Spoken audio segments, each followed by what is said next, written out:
Hello students, welcome to Aakash. मैं हूं Umesh Rohila, career counselling expert from आकाश।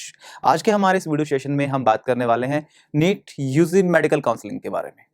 ठीक है, देखिए सबसे पहले अगर हम बात करते हैं नीट यूजी मेडिकल काउंसलिंग का, तो एक मिनिमम जो क्वालिफिकेशन जो क्राइटेरिया है नीट यूजी की काउंसलिंग के रिगार्डिंग, हम उसके बारे में बात कर लेते हैं।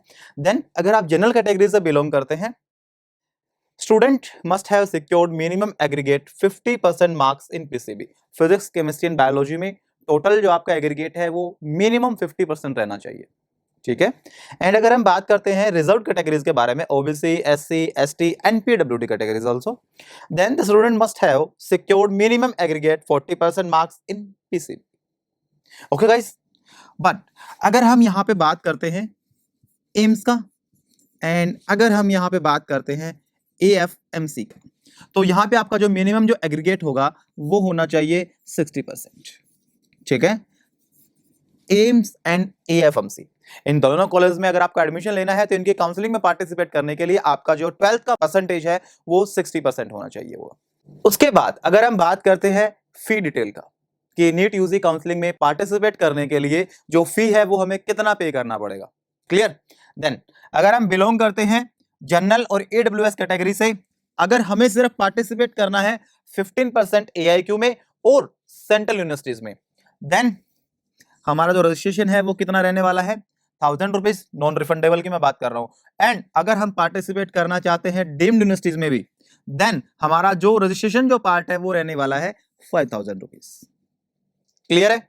अगर हम जनरल कैटेगरी से बिलोंग करते हैं तो की मैं बात कर रहा हूं, लेकिन अगर हम बिलोंग करते हैं SC, ST, OBC and PWD category, means की रिजर्व कैटेगरी की अगर हम बात करें, देन रजिस्ट्रेशन जो फी है वो 500 एंड डीम्ड यूनिवर्सिटीज का सेम रहता है 5000 रुपीज। एंड ये दोनों ही जो फीसेस है वो नॉन रिफंडेबल होती हैं। एक बार आपने पार्टिसिपेट किया, आपने अपना रजिस्ट्रेशन पार्ट कंप्लीट किया, आपने फी पे किया, उसके बाद आप काउंसलिंग में पार्टिसिपेट करें ना करें, बट आपका जो पैसा है वो सबमिट हो चुका है, वो रिफंडेबल नहीं होता। क्लियर है? उसके बाद हम बात करते हैं सिक्योरिटी डिपॉजिट की। 15% AIQ एंड सेंट्रल यूनिवर्सिटीज के लिए आपका जो सिक्योरिटी डिपॉजिट रहने वाला है वो 10,000 रुपए होगा। वहीं अगर हम बात करते हैं रिजर्व कैटेगरी के बारे में, तो उनके लिए सिक्योरिटी डिपॉजिट रहता है 5,000। क्लियर? अगर हम बात करते हैं डीम्ड यूनिवर्सिटीज, अगर आप डीम्ड यूनिवर्सिटीज भी सेलेक्ट कर रहे हैं, देन आपका जो सिक्योरिटी डिपॉजिट है वो 2 लाख रहने वाला है जनरल और AWS कैटेगरी के लिए। एंड अगर मैं बात करूं रिजर्व कैटेगरी के लिए, तो भी वो 2 ही लाख रहने वाला है। क्लियर है गाइस? देखिए अब इन चीजों को थोड़ा सा सरल भाषा में हम समझने का ट्राई करते हैं।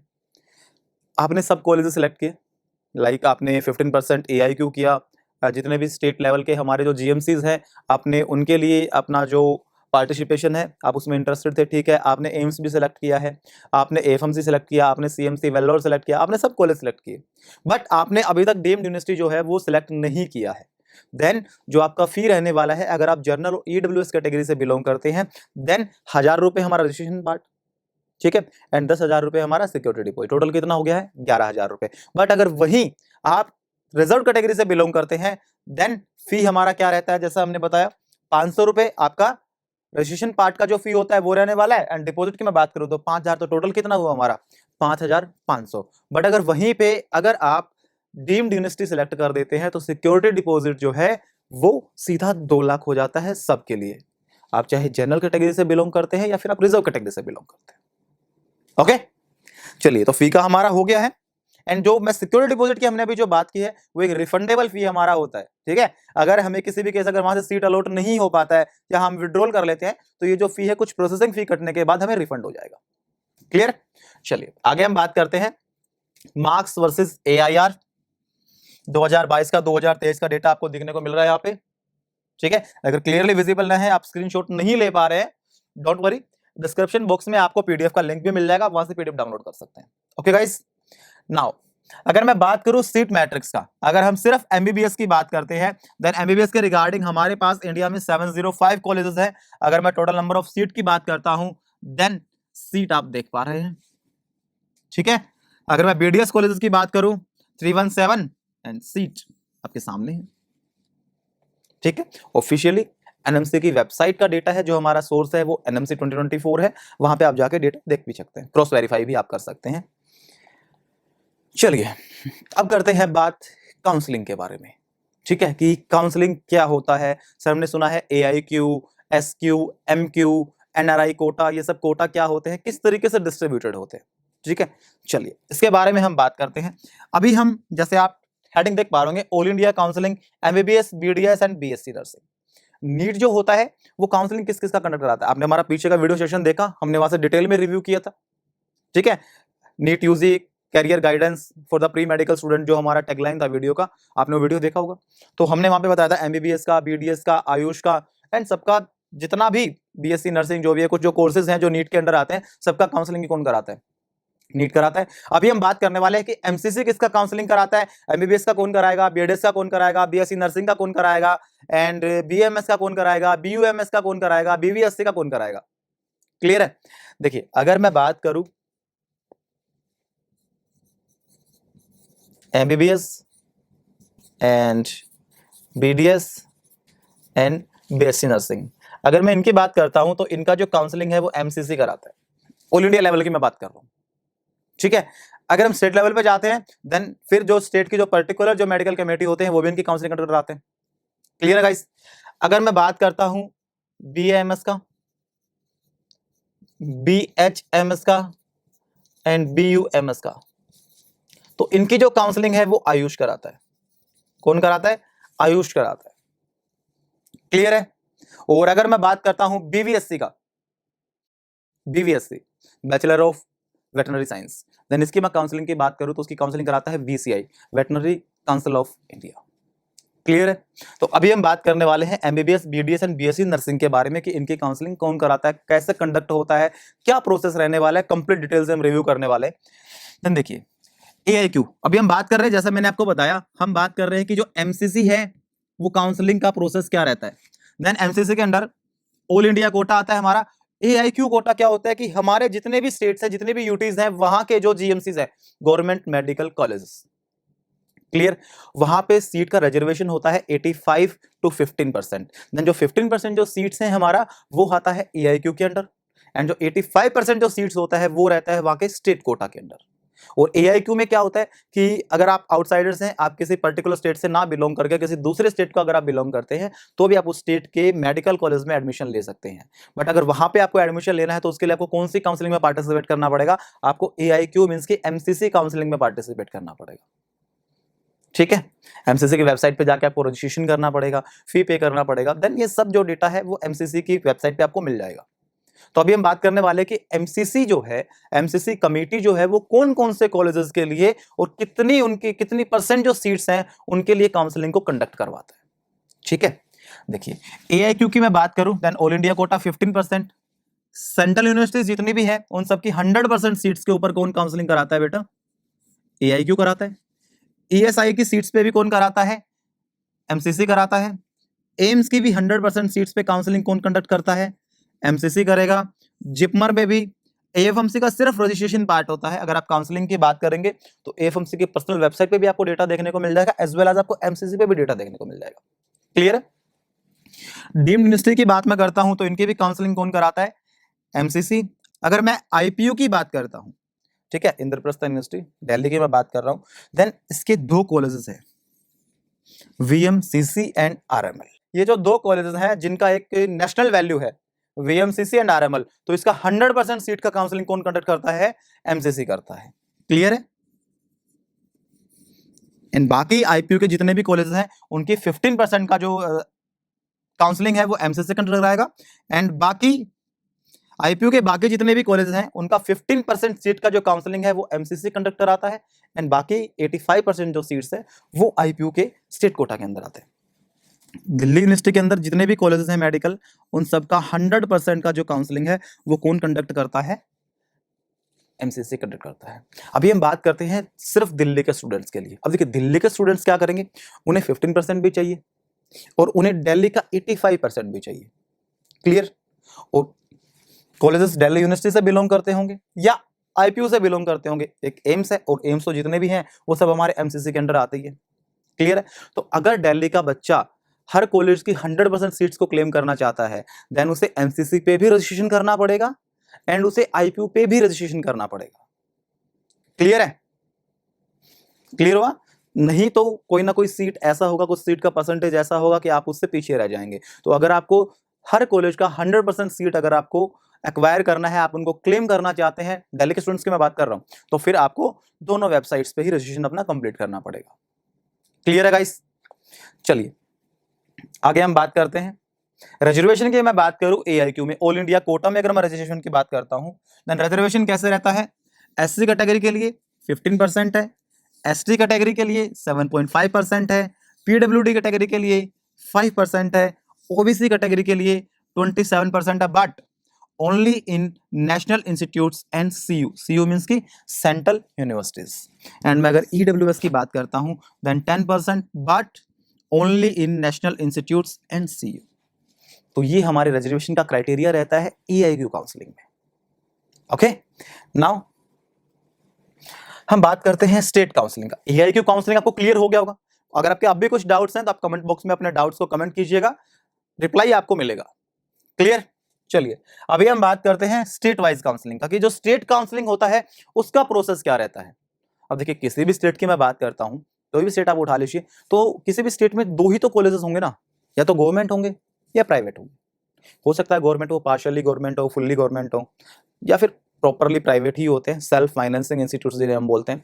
दो टाइप के कॉलेजेस होते हैं, हम दोनों के बारे में बात करने वाले हैं। देखिए अगर मैं बात करता हूँ GMC में, गवर्नमेंट मेडिकल कॉलेजेस, तो वहां पे सिर्फ 85% जो सीट हैं वो स्टेट काउंसलिंग के अंडर आती हैं। क्यों? क्योंकि 15% जो सीट्स हैं उनकी काउंसलिंग तो AIQ कराएगा, मींस की MCC कराएगा। क्लियर? अगर मैं बात करता हूं SFIs की, सेल्फ फाइनेंसिंग इंस्टीट्यूट्स या प्राइवेट कॉलेजेस की मैं बात करता हूं, तो उनका 100% सीट का जो काउंसलिंग है वो कौन कंडक्ट करता है बेटा? State counselling. किसी भी स्टेट का एक अपना मेडिकल काउंसलिंग कमेटी होता है, वही इनकी काउंसलिंग को कंडक्ट करवाता है। क्लियर है? नाउ कोटास किस तरीके से डिस्ट्रीब्यूटेड होते हैं? देखिए GMC की अगर मैं बात करता हूं, गवर्नमेंट मेडिकल कॉलेजेस की, तो यहां पे दो ही कोटा होते हैं, state quota and AIQ quota. Clear? और अगर मैं बात करता हूं प्राइवेट कॉलेजेस की, देन वहां पे जनरल कोटा होता है, मैनेजमेंट कोटा होता है एंड NRI कोटा भी होता है। जनरल कोटा सब स्टूडेंट्स के लिए जो उस स्टेट से बिलोंग करते हैं, मैनेजमेंट कोटा जो स्टूडेंट बाहर से आने वाले हैं उनके लिए मैनेजमेंट कोटा होता है, एंड जो स्टूडेंट्स अबॉर्ड से आने वाले हैं तो फिर उनके लिए NRI कोटा होता है। क्लियर है? कोई डाउट? ओके, चलिए आगे हम बात करते हैं कोटा डिस्ट्रीब्यूटेड कि जो कोटा है, जो सीट्स के कोटा हैं वो किस तरीके से डिस्ट्रीब्यूटेड होते हैं, मींस कि AIQ के अंडर हमारा कितना % सीट्स आता है एंड स्टेट कोटा के अंदर कितना सीट्स आता है। चलिए उसके बारे में अगर हम बात करते हैं, then AIQ 15% and state quota as you can see 85%। किसी भी गवर्नमेंट मेडिकल कॉलेज की बात करते हैं हम, स्टेट गवर्नमेंट मेडिकल कॉलेज की अगर बात करते हैं, तो वहां पे 85% जो सीट्स हैं वो स्टेट कोटा के अंदर आता है एंड 15% जो सीट्स हैं वो AIQ कोटा के अंदर आता है। क्लियर है गाइस?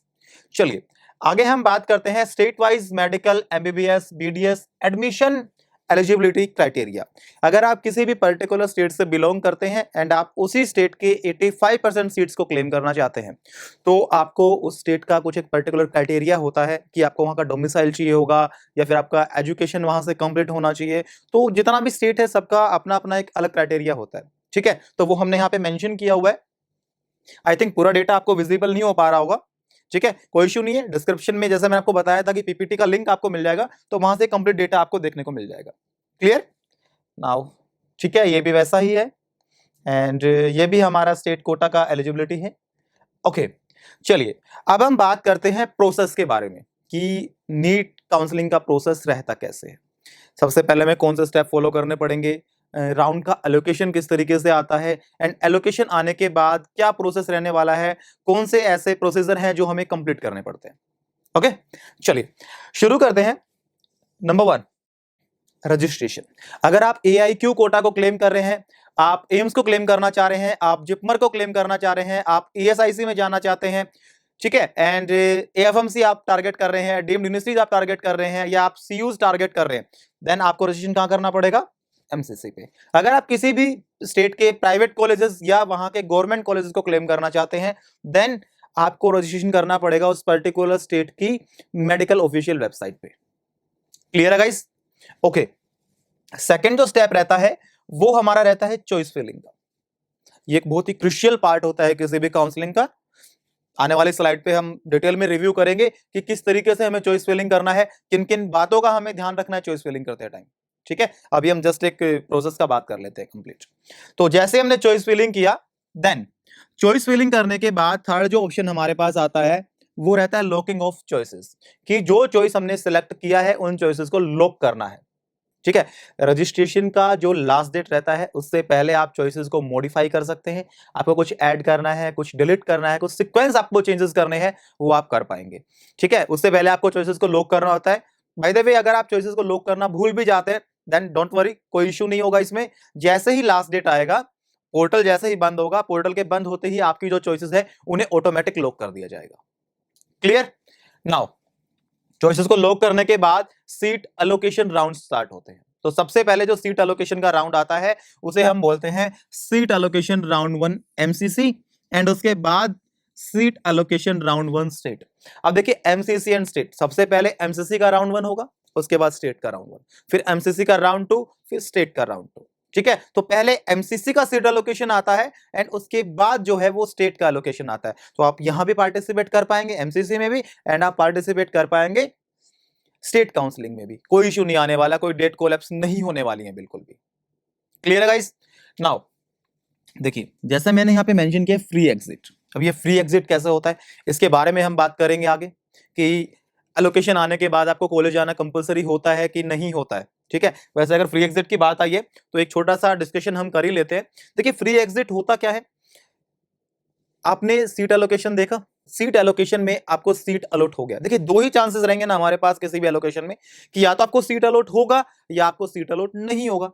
क्लियर? तो अगर सीट अलॉट नहीं होता है तो हमारे पास दूसरा कोई ऑप्शन नहीं है, हमें क्या करना पड़ेगा, जो नेक्स्ट राउंड राउंड 2 जो आने वाला है उसके लिए हम वेट करेंगे। जैसे हमने यहां पे बात किया, wait for the next round if the seat is not allotted.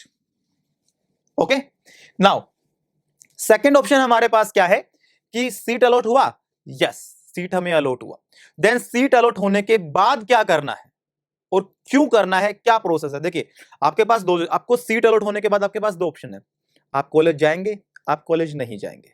एक बच्चा ऐसा है जो कॉलेज गया, उसने अपना उसका जो सीट एलोकेशन था उसने एक्सेप्ट किया, डॉक्यूमेंट्स उसने वहां पे सबमिट करे, डॉक्यूमेंट सबमिट करने के बाद उसने एक विलिंगनेस साइन कर दिया कि ठीक है इस सीट से मैं सेटिस्फाई हूं बट मैं नेक्स्ट राउंड में जाना चाहता हूं एक बेटर अपग्रेडेशन के लिए।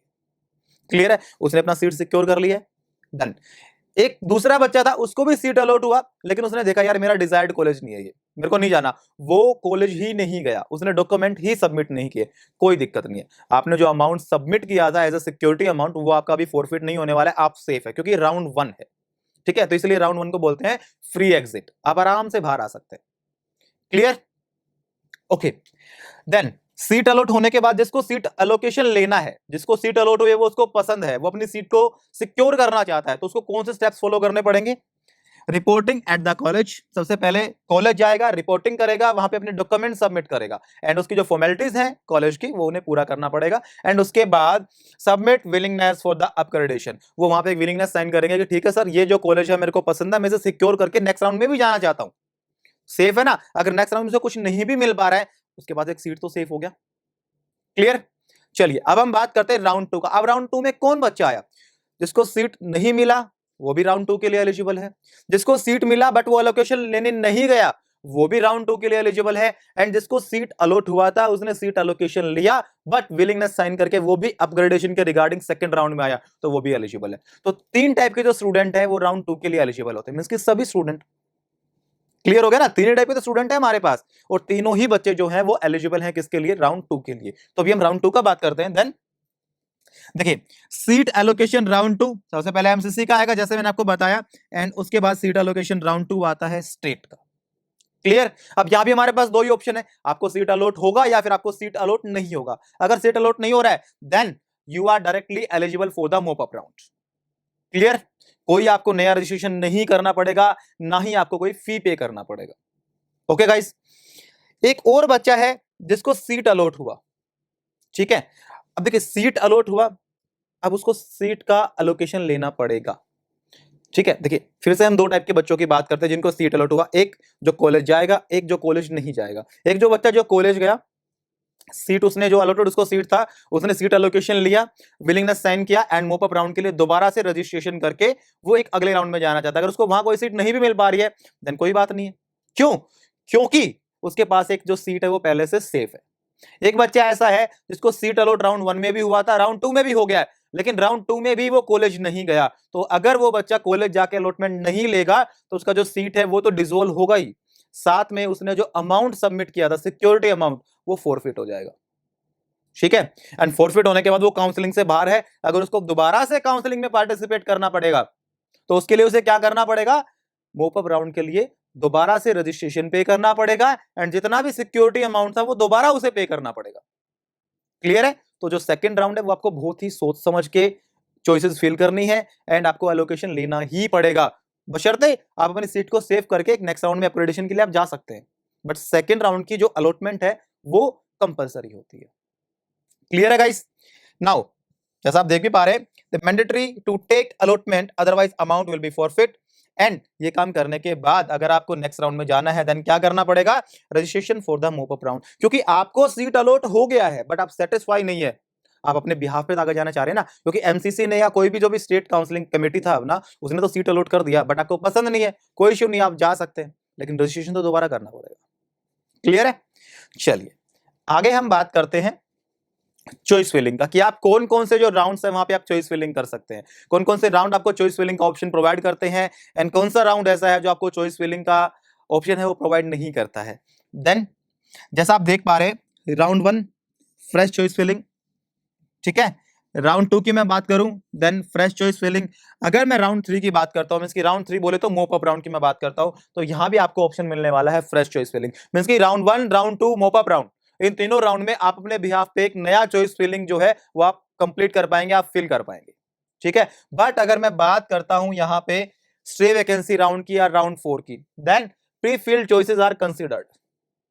प्री फिल्ड चॉइसेस, जो चॉइसेस आपने मोप अप राउंड में फिल किया था उन्हीं को कंसीडर करके आपको सीट का एलोकेशन दिया जाएगा। कौन से राउंड में? स्ट्रे वैकेंसी राउंड में। ओके, चलिए आगे हम बात करते हैं डमी चॉइस फिलिंग का, ठीक है, कि जो चॉइस फिलिंग है वो हमें किस तरीके से कंप्लीट करना है, कि हमारा जो चॉइस फिलिंग का ऑर्डर है वो क्या रहना चाहिए, ठीक है। एमसीसी जो है या फिर जो स्टेट काउंसलिंग जो कमेटीज हैं वो किस तरीके से चॉइसेस को रीड करते हैं। देखिए हमें पता है कि हमें चॉइसेस किस तरीके से फिल करना है, कौन कौन सा कॉलेज हमें फिल करना है, ठीक है, क्या प्रोसेस हमारा रहने वाला है। बट अगर हमें सामने वाली पार्टी के बारे में ये पता हो कि वो हमारी चॉइसेस को इस तरीके से रीड करने वाले और हम उनके अकॉर्डिंग ही अपनी चॉइसेस को फिल कर दें, ठीक है, तो हमारे पास एक बेटर अपॉर्चुनिटी हो जाता है एक बढ़िया कॉलेज अलॉटमेंट लेने का, ठीक है। तो हम उसी प्रोसेस के बारे में बात करेंगे। अब डमी चॉइस फिलिंग की अगर मैं बात करूं तो मैंने लगभग 33 जो कॉलेजेस हैं वो मैंने यहाँ पे लिस्टिंग किया है, ठीक है, इनके बारे में हम बात करेंगे। देखिए सबसे पहले आपको 3 बातें याद रखना है, ठीक है, 3 पॉइंट्स का हमें याद रखना है किसके लिए? चॉइस फिलिंग करते टाइम। देखिए सबसे पहला जो पॉइंट है वो ये है कि सबसे पहले आपको अपने ड्रीम कॉलेजेस जो हैं वो आपको फिल करना है। चॉइस फिलिंग करते टाइम आप ये मत सोचिए कि आपका AIR क्या है, आपका स्कोर क्या है, ये कॉलेज आपको मिलेगा नहीं मिलेगा, वो बाद की बात है, हम बाद में देखने वाले हैं उसके बारे में। बट सबसे पहले आपका जो ड्रीम कॉलेजेस जो आपके हैं वो आपको यहां पे फिल करना है, पॉइंट नंबर 1, ठीक है। पॉइंट नंबर 2, वो कॉलेजेस आपको फिल करने हैं, फॉर एन एग्जांपल हम जैसे देखिए नीट प्रिडिक्टर आकाश का आप जाएंगे, ठीक है, वहां पे आपने अपना रैंक डाला या आपने अपना स्कोर डाला, आपने किया प्रोडिक्ट नाउ, तो वो एक आपको प्रोडिक्टेड जो आपके कॉलेजेस हैं, एक्सपेक्टेड जो आपके कॉलेजेस हैं कि मतलब ये कॉलेज हो सकता है आपको मिल जाए, ठीक है। तो उन कॉलेज का एक लिस्ट आप बना लीजिएगा कि लास्ट ईयर उनका जो कट ऑफ का जो रेंज था और आपका अभी का जो कट ऑफ का रेंज है वो मैच हो रहा है, ठीक है, तो वो कॉलेज मिलने का आपको 99.99% जो है पॉसिबिलिटी रहता है। तो पॉसिबल कॉलेजेस जो हमारे होते हैं, ठीक है, जिन्हें हम बोलते हैं पॉसिबल कॉलेजेस, कि ये कॉलेजेस तो मेरे को मिल ही जाएंगे, श्योरिटी वाले जो कॉलेज है वो आपको यहाँ पे फिल करना है। पॉइंट नंबर 2 ये हमारा है, ठीक है, उनमें से कोई भी कॉलेज आपको मिस नहीं करना है, बिल्कुल ध्यान रखिएगा। लॉक करने से पहले 2 बार 3 बार 10 बार रिव्यू कीजिए, पर ये पॉइंट आपको याद रखना है कि जो पॉसिबल जो कॉलेजेस हैं वो आपने फिल किया कि नहीं किया। क्लियर है गाइस?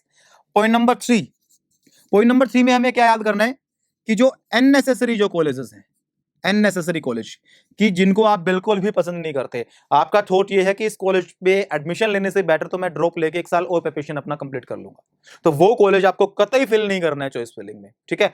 3 पॉइंट हमें याद रखना है, कौन कौन सा? सबसे पहले मैं ड्रीम कॉलेज फिल करने, उसके बाद पॉसिबल कॉलेजेस हमें फिल करने हैं एंड उसके बाद अननेसेसरी कॉलेज हमें बिल्कुल भी फिल नहीं करना है। क्लियर है? चॉइसेस को लॉक करने से पहले आप 10 बार 20 बार जितनी बार आपका मन करे, जब तक आप फुल्ली सेटिस्फाई नहीं हो जाते कि हाँ तीनों जो पॉइंट्स है वो मेरे फुलफिल है, उससे पहले चॉइसेस को लॉक नहीं करना है बिल्कुल भी। क्लियर है गाइस? चलिए, ये तो हो गया हमारा कि चॉइस फिल करते टाइम हमें कौन कौन से पॉइंट्स को रिमेंबर करना है। ठीक है, अब हम बात करते हैं कि चॉइस फिलिंग करना कैसे है। देखिए, चॉइस फिलिंग आपको हमेशा, देखिए चॉइस फिलिंग करते टाइम आप एक बात याद रखिएगा कि चॉइस फिलिंग हमेशा टॉप टू बॉटम करना है। आपको कैसे करना है बेटा? Top to bottom. ये टॉप टू बॉटम क्यों करना है? सबसे पहले आपको टॉप कॉलेज डालना है जो आपको सबसे पहले पसंद है। फिर आप ये सोचते हैं कि ये नहीं तो मैं इसमें एडमिशन ले लूंगा, उसके बाद मैं ये नहीं तो इसमें मैं एडमिशन ले लूंगा। जैसे आप डमी चॉइस फिलिंग देख पा रहे हैं, सबसे पहले मैंने डाला एम्स दिल्ली कि मेरे को ये मिल जाए, ये नहीं मिल रहा कोई बात नहीं, ये नहीं मिलेगा तो मैं मौलाना आजाद में एडमिशन ले लूंगा, वो भी नहीं मिला कोई बात नहीं, मेरे को वीएमसीसी दे दो, वो भी नहीं मिला कोई बात नहीं, मेरे को जिपमर पौंडीचेरी दे दो, वो भी नहीं मिल रहा यूसीएमएस दिल्ली दे दो। तो इस तरीके से मैंने चॉइस फिलिंग किया। ठीक है, अब मेरा जो लास्ट जो चॉइस फिलिंग है वो मेरा है एम्स मंगलागिरी, कि कुछ नहीं मिल रहा तो एम्स मंगलागिरी तो मिल ही जाएगा। ठीक है, अब मैं यहां पे अपने तीनों पॉइंट जो है उन्हें वैलिड करता हूं। किस तरीके से? 1 to 15 जो है ये है मेरे डीसी मींस की ड्रीम कॉलेजेस, कि अगर मेरा एक अच्छा एआईआर होता तो मैं इन कॉलेज में जाना पसंद करता।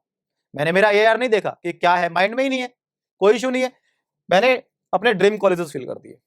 ओके गाइस, पॉइंट नंबर 2 क्या था? Possible colleges. तो 16 to 26 ये जो रेंज है ये है मेरे पॉसिबल कॉलेजेस की। ठीक है, तो वो भी मैंने यहां अच्छे से फिल कर दिया। अब मैंने देखा नीचे कि कोई ऐसा कॉलेज तो नहीं है ना कि मतलब मेरे को एडमिशन मिले और मैं एडमिशन लूं ही ना। नहीं, ऐसा कुछ नहीं। एम्स मंगलागिरी मेरी लास्ट चॉइस थी कि ठीक है एम्स मंगलागिरी, ये इन कॉलेजों में से अगर मेरे को एम्स मंगलागिरी भी मिलता है तो मैं ले लूंगा, लेकिन इससे नीचे मैं नहीं जाने वाला। क्लियर है? मैंने तीनों पॉइंट्स को रिमेंबर किया, मैंने चॉइस फिलिंग अपना कर दिया टॉप टू बॉटम। अब देखिए करने को क्या कर सकता हूं, हो सकता है मैंने जहां पे अपना जिपमर पौंडीचेरी डाला, मैंने जिपमर पौंडीचेरी डाला उसकी जगह पे मैं यहां पे डाल देता हूं जिपमर ककरेल। गलती से मैंने सेलेक्ट कर दिया जिपमर पौंडीचेरी की जगह पे जिपमर ककरेल। लेकिन अगर ये कॉलेज इतना ही अच्छा होता, पॉसिबल कॉलेज जो है ना मेरे रेंज ब्रैकेट में तो आ रहा है, तो मेरे को तो अलॉटमेंट तो मिल ही जाएगा, मैं श्योर हूं इस मामले में। अगर ये इतना अच्छा कॉलेज होता तो मैं इसे एम्स रायपुर की जगह पे नहीं डाल लेता।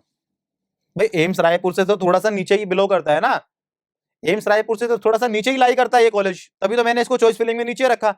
तो देखिए आपकी गलती आपको किस तरीके से नुकसान करेगी उसके बारे में हम बात कर रहे हैं। हमें सिलेक्ट करना था ऊपर जिपमर पौंडीचेरी एंड हमने कर लिया जिपमर ककरेल, और आपका जो एआईआर या आपका जो स्कोर है वो ये कह रहा है कि आपको ये कॉलेज अलॉट हो जाएगा, आपको SMS medical college Jaipur allot हो जाएगा।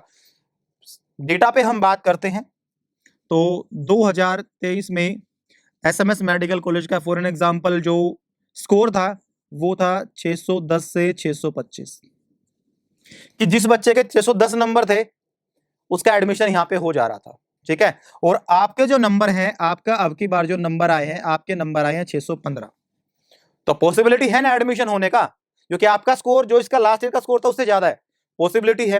वो कह रहे कि आपको एसएमएस मेडिकल कॉलेज जयपुर दे देंगे, बट आपने जिपमर ककरेल जो है वो आप तो इससे भी नीचे होना था, बट बाय मिस्टेक आपने क्या किया, आपने उसको 4 नंबर पे डाल दिया जिपमर ककरेल को। और उसका मैं अगर स्कोर मानूं, फॉर एन एग्जांपल हम ले लेते हैं, इसका स्कोर है बेटा 580। एग्जांपल की बात कर रहा हूं मैं, रियल बात नहीं कर रहा, एग्जांपल लेके हम बात कर रहे हैं। इसका स्कोर है 580, यहां पे 580 में एडमिशन हो रहा है, यहां पे 615 में एडमिशन हो जाएगा क्योंकि 610 पे हुआ था, और आपका स्कोर कितना है? आपका स्कोर है 615। तो इस 580 वाले बच्चे से तो एक बेटर कॉलेज आप डिजर्व करते हैं ना। क्लियर है पॉइंट? तो अब हुआ क्या, एमसीसी या कोई भी स्टेट मेडिकल काउंसलिंग कमेटी जो भी होती है वो भी आपकी चॉइसेस को टॉप टू बॉटम ही रीड करता है। ठीक है, अब उन्होंने आपका देखा, आपका डेटा उठाया उन्होंने, ठीक है, मार्क्स कितने भाई? 615। चलिए इसका काउंसलिंग स्टार्ट करते हैं। एम्स न्यू दिल्ली नहीं मिल रहा, हटाइए। मौलाना आजाद नहीं मिल रहा, हटाइए। वीएमएमसी नहीं मिल रहा, हटाइए। जिपमर ककरेल, अरे कितने बताए थे इसके मार्क्स? 615। ठीक है, 580 है, 580 से ऊपर है, कोई बात नहीं, सीट अलॉट कर दो। सीट अलॉट हो गया है। अब आप क्या सोच रहे हैं कि वो और नीचे आएंगे आपकी चॉइसेस को रीड करने के लिए? बिल्कुल नहीं आने वाले बेटा, नहीं आएंगे वो चॉइसेस को रीड करने। क्यों? क्योंकि उन्हें काफी सारे बच्चों का काउंसलिंग करना है, एंड उनका एक सिनेरियो होता है कि हम टॉप टू बॉटम रीड करते हैं, और जहां बच्चा रेंज ब्रैकेट के अंदर आता है उसको वो सीट अलॉट करेंगे फारिग। तो आपको तो सीट अलॉट हो गया 4 नंबर पे, 4 नंबर से नीचे आपकी जितने भी चॉइसेस थी वो रीड ही नहीं करने वाले। तो आपका तो एसएमएस मेडिकल कॉलेज भी गया, बाकी कॉलेज भी गए। देखिए अगर आपको एसएमएस मेडिकल कॉलेज के आप रेंज ब्रैकेट में आ रहे हैं, आपने टॉप टू बॉटम अगर चॉइस फिलिंग किया है, देन डॉक्टर बीएसए भी आपके पास था, गवर्नमेंट मेडिकल कॉलेज कोझिकोड भी आपके पास था, बेंगलोर मेडिकल कॉलेज भी था, केजीएमसी भी था, एनडीएमसी भी था, बट ये सब गया क्यों? एक छोटा सा मिस्टेक। तो इसीलिए कहते हैं हमेशा top to bottom. Top to bottom का मतलब क्या होता है? स्कोर वाइज, ठीक है। टॉप टू बॉटम आपको चॉइसेस फिल करना है, क्योंकि सामने वाली पार्टी जो है वो टॉप टू बॉटम ही चॉइसेस को रीड कर रहा है। तो चॉइसेस कैसे फिल करनी है, कैसे रीड होती है, समझ में आया? कोई डाउट यहां तक? ठीक है, आगे हम बात करते हैं कि प्रोसेस क्या रहता है, अमाउंट फॉरफिट कब होता है, ठीक है, अमाउंट रिफंड कब होता है।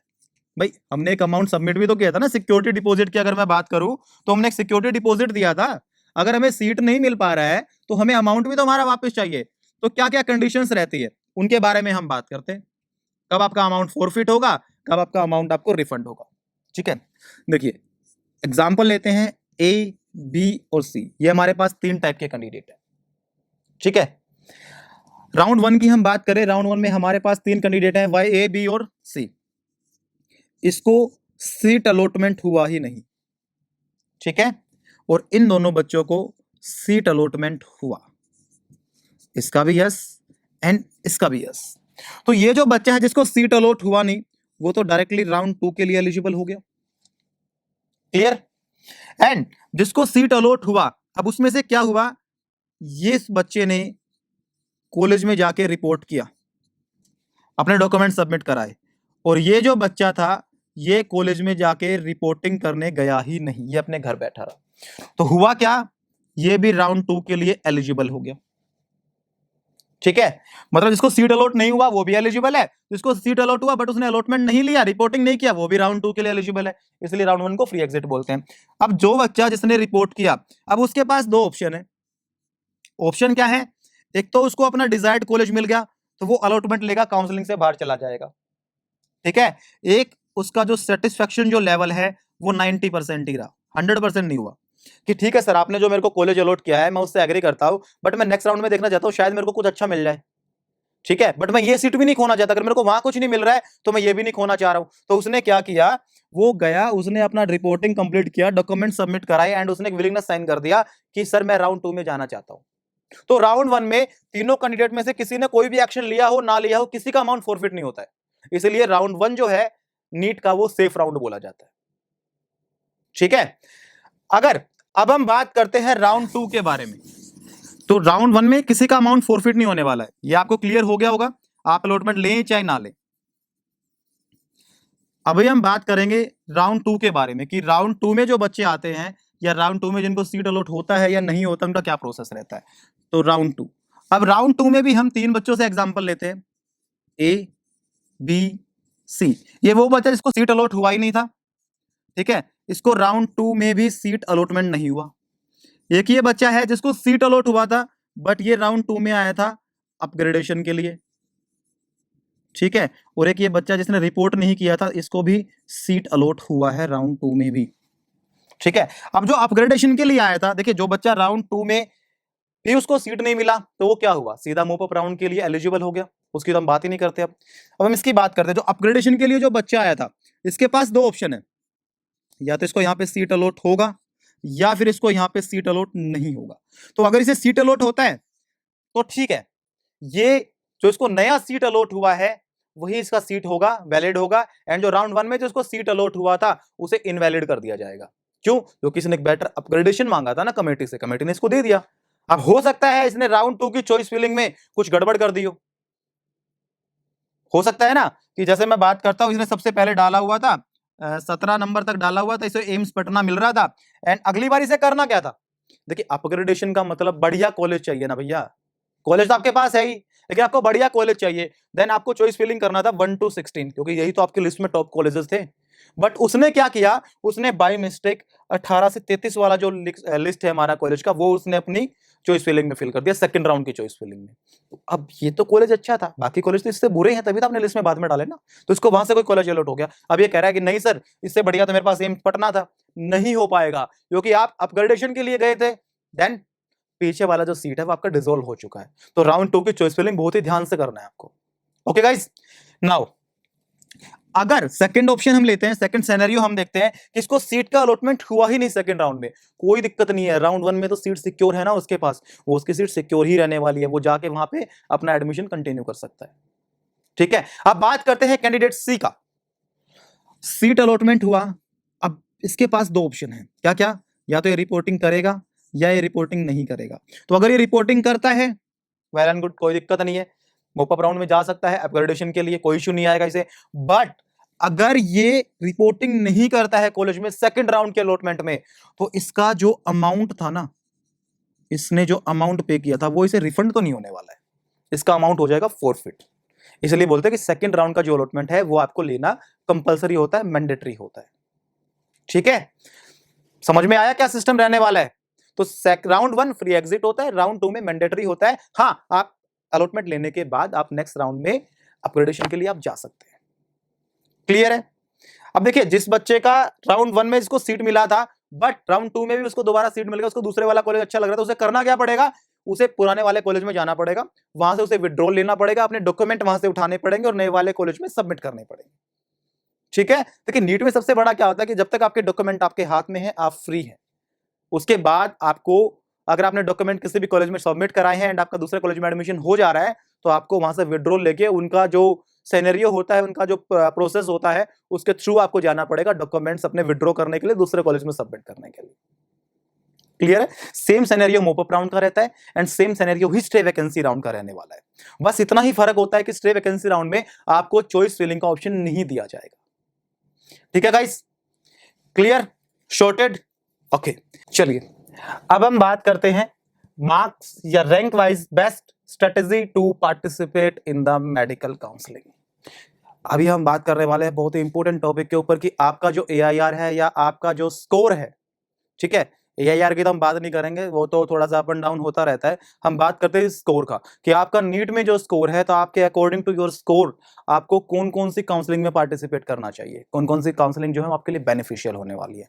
तो इस पॉइंट को वीडियो आई थिंक 5 या 10 मिनट हमें और लगने वाला है, इसको ध्यान से, बड़े ही ध्यान से सुनिएगा इस चीजों को। ठीक है, चलिए हम बात करते हैं उन बच्चों के बारे में जिनका मार्क्स है 705 to 720। ठीक है, 705 to 720 जिन बच्चों का मार्क्स है, तो उन्हें कौन सी काउंसलिंग में पार्टिसिपेट करना चाहिए। देखिए, must go for AIQ and top colleges.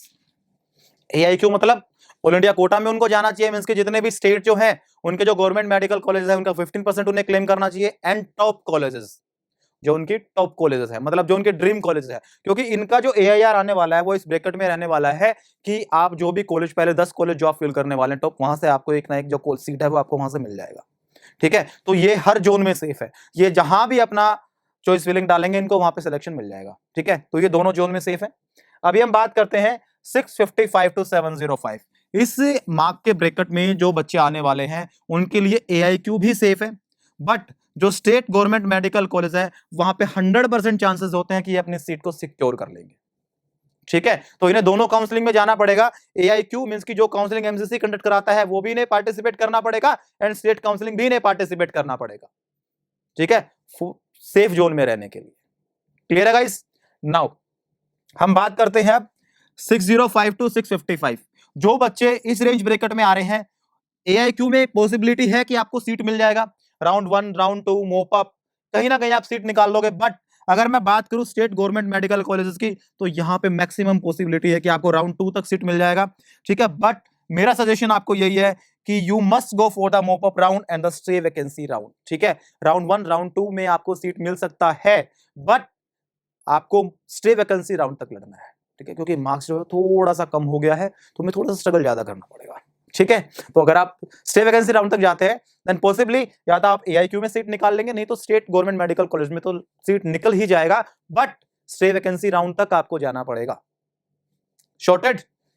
चलिए अभी हम बात करते हैं फिर 555 to 605। जो बच्चे इस रेंज ब्रैकेट में आ रहे हैं, स्टेट प्राइवेट जो कॉलेजेस हैं वहां पे इनके पास 100% चांसेस हैं। ठीक है, and must go for the other open state, या फिर ये उन ओपन स्टेट की काउंसलिंग में भी पार्टिसिपेट करते हैं जो स्टेट ओपन है, जो आउटसाइडर्स को अलाउड करते हैं कि आप हमारे स्टेट में आइए एंड आप अपनी एमबीबीएस कंटिन्यू कीजिए।